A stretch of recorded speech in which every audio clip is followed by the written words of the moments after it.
multidão para ouvir a palavra de Deus. Estava ele junto ao lago de Genezaré e viu 2 barcos à beira da praia do lago. Quantos barcos, gente? Vamos lá, quantos barcos? E viu 2 barcos à beira da praia do lago. Mas os pescadores, havendo desembarcado, lavavam as redes. Entrando em um dos barcos, que era o de Simão, pediu-lhe que o afastasse um pouco da praia, e assentando-se ensinava do barco a toda aquela multidão. Quando acabou de falar, disse a Simão: faze-te ao mar alto. Em outras versões vai estar escrito: voltai ao mar alto e lançai as vossas redes para pescar. E respondeu-lhe Simão: mestre, havendo trabalhado toda a noite, nada apanhamos, mas sobre a tua palavra lançarei as redes. E fazendo assim, colheram uma grande quantidade de peixes, que se rompia-se a rede, de modo que fizeram sinal aos companheiros que estavam no outro barco, para que fossem ajudá-los, e eles foram, e encheram ambos os barcos, de maneira tal que quase, diga comigo, quase, diga mais forte, quase, que quase iam a pique. Somente até aqui você diz amém por essa palavra. Eu vou contar de 1 a 3, e quando eu disser 3, você vai liberar uma palavra profética que determina o rumo da direção que o Senhor tem para a nossa vida nesse tempo. Uma palavra gatilho que você não vai mais esquecer a partir dessa noite. Quando eu disser 3, você vai virar em direção à pessoa que está ao seu lado e vai dizer para ela desse jeito: puxa essa rede. Entendeu? Vai falar em caráter imperativo, como quem diz: minha filha, você não tem outra opção não, agora que você meteu a mão nessa rede, você puxa. Você está entendendo? Quem está me ouvindo, diga amém. Quando eu disser 3, você vai olhar para esta pessoa e vai dizer o quê? Desse jeito eu já soltei a minha. Quando eu disser 3, você vai falar igual quando você fala com a sua filha, com o seu filho, né? Vem aqui, menino, entendeu? Você vai dizer: puxa essa rede. É 1, é 2, é 3, vai. Isso, você está proibida de tirar a mão dessa rede. Você não pode soltar dessa rede. Não agora. Oh, aleluia. Aleluia, aleluia. A narrativa de Lucas 5, onde nós acabamos de fazer menção nessa noite, vai trazer mais um dos grandes milagres que Jesus realizou, né? Esse milagre aqui, ele tem cunho de prodígio e maravilha, né? Pedro já havia lançado a rede ao mar durante toda a noite e toda a madrugada que antecedia a manhã daquela chegada de Jesus na beira da praia. Trabalhou, jogou a rede de um lado, jogou do outro, mas não apanhou absolutamente nada, e obviamente assim também os companheiros do outro barco. De modo que quando Jesus vem chegando naquela manhã à beira desta praia, onde à margem estava o barco de Pedro, depois de uma noite cansativa, de muito trabalho, sem resultado, complete para mim porque eu quero saber se você está me ouvindo, de muito trabalho sem resultado algum, vem chegando Jesus acompanhado de uma multidão, gente, uma multidão. O ministério de Jesus é um ministério muito eficaz, muito eficaz.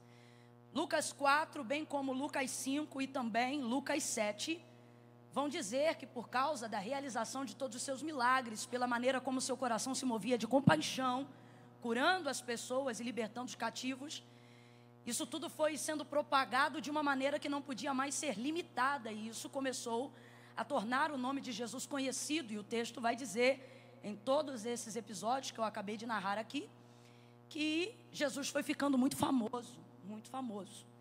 E obviamente que se Jesus ficou famoso, a gente compreende que não há pecado em se tornar famoso. O problema é qual é o nível de consistência em que esse conhecimento, essa popularidade baseada em que está crescendo. E no caso de Jesus era por causa da eficácia com que ele realizava o que ele realizava e com que ele fazia aquilo que ele fazia. Isso dá para nós uma lição. Que lição?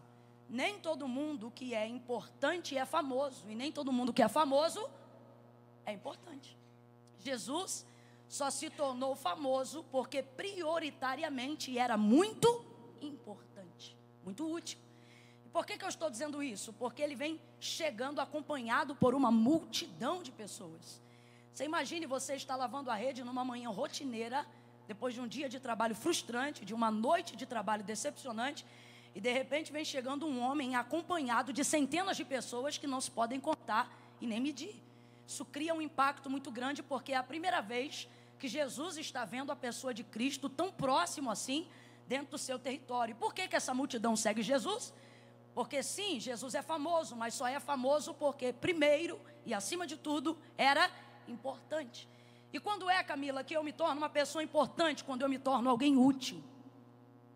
Houve uma vez em que os discípulos entraram numa briga ferrenha logo após o episódio da celebração da última ceia de Cristo aqui na terra, antes da sua crucificação, e a briga entre eles era para saber qual deles seria o maior na ausência de Jesus.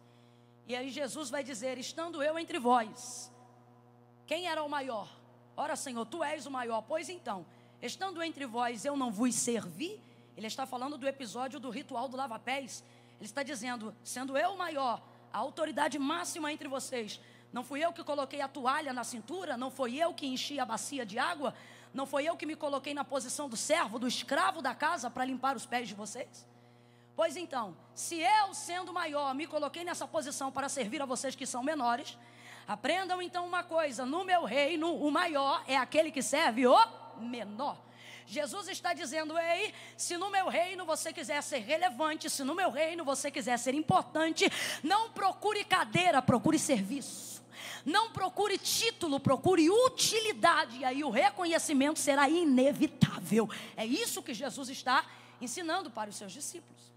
Essa multidão dá a Jesus um nível de respaldo, de credibilidade, para impactar, para que outras pessoas possam ouvi-lo, possam conhecê-lo.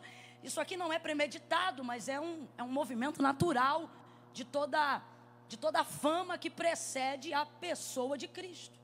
Por exemplo, se você passa num lugar e você vê muita gente naquele lugar, você pode não saber o que é, mas você desacelera o carro para tentar descobrir. E você vê que tem muita gente. Que trânsito é esse, meu Deus? Que trânsito é esse? Aí não deve ser nada. Aí quando chega lá na frente não é nada, é um guaxinim, é um bicho preguiça na estrada. Aí atrasando o trânsito por causa disso. Aí você diminui mais para 20, deixa eu ver esse bicho. E aí continua atrasando igual todo mundo. É um movimento quase que natural, né? E essa multidão vai trazer a Jesus esse nível de respaldo, de fazer com que as pessoas olhem para Ele, de fazer com que as pessoas o vejam, com que o foco esteja sobre Ele. Eu quero que você imagine essa cena, uma manhã silenciosa, pacata, envolta até numa atmosfera de tristeza. Afinal, não teve peixe naquela manhã, pelo menos não até aquele momento. E de repente se ouve os passos de uma multidão afundando o pé na areia.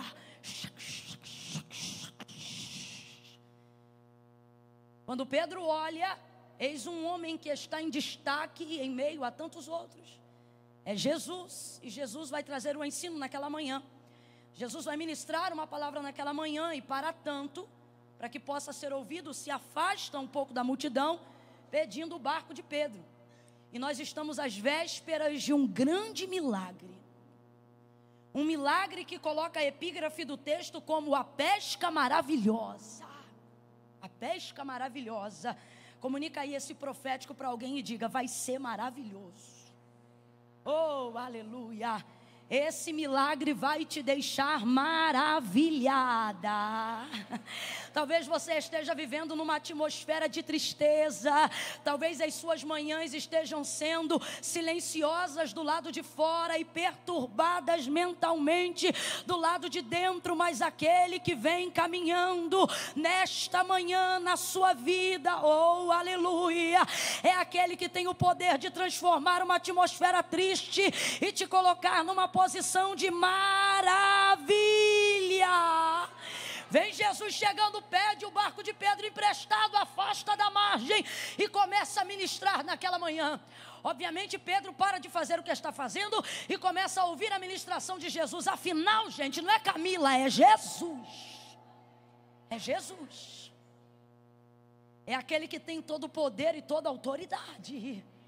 Jesus começa a ministrar naquela manhã. E obviamente Pedro percebe que está diante de um mestre. Agora eu te pergunto, ele sabe que está diante do Cristo, do Filho do Deus vivo? Ainda não, mas sabe que está diante de alguém que tem muita influência e exerce muita autoridade. Não é à toa que está sendo ouvido e acompanhado por muita gente.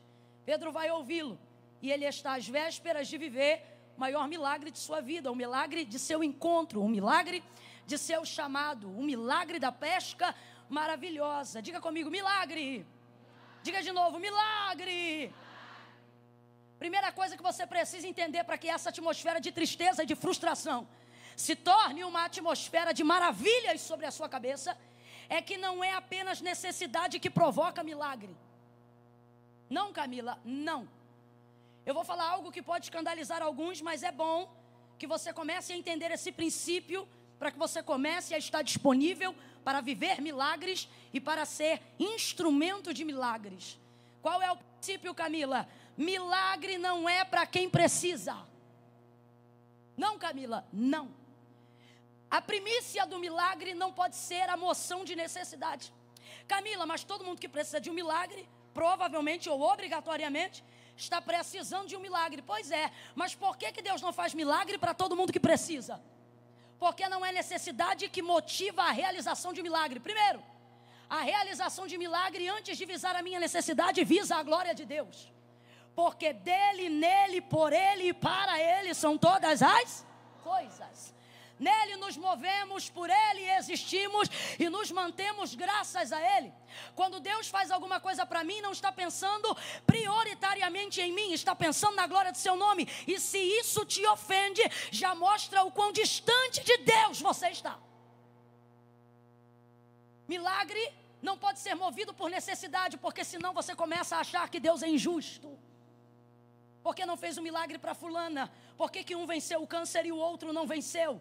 Por que um conseguiu e o outro não conseguiu? Por que o ímpio está prosperando e o crente está perdendo? Por que uma foi curada da AIDS e a outra não foi curada do soro positivo? Se você nortear a realização de um milagre somente baseado por necessidade, você vai perder o interesse e o entendimento de que a justiça de Deus está acima de todas as coisas.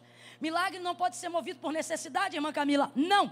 O autor e o profeta Isaías, ele vai dizer: porque desde a antiguidade com o ouvido não se ouviu, e nem com o olho se viu, um Deus que trabalha para aqueles que precisam.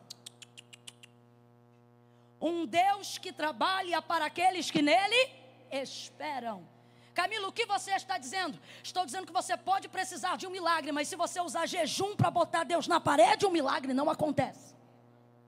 Estou dizendo que você pode precisar de um milagre, mas se você quiser barganhar com Deus para receber o milagre não acontece. Estou dizendo que você pode estar necessitada de um milagre, mas se você achar que valor alto de oferta suborna a Deus, para Ele olhar para a sua casa, esquece. Camila, então o que você está dizendo? Eu não estou apenas dizendo, como estou afirmando à luz da palavra de Deus. Milagre não é para quem precisa, é para quem deseja. É para quem espera, é para quem almeja. É para quem não tem Deus como opção, mas como única escolha. É para quem olha para Deus e diz: Senhor, se de ti não vier, de nenhuma outra parte virá, mas os meus olhos estão postos em ti. Você precisa desejar. Você precisa almejar que a sua vida e que essa necessidade reverbere para a glória de Deus. Veja bem, há uma necessidade no texto, mas nós vemos a pesca maravilhosa se movendo, não por uma necessidade, mas para a edificação de uma fé que está sendo construída em Lucas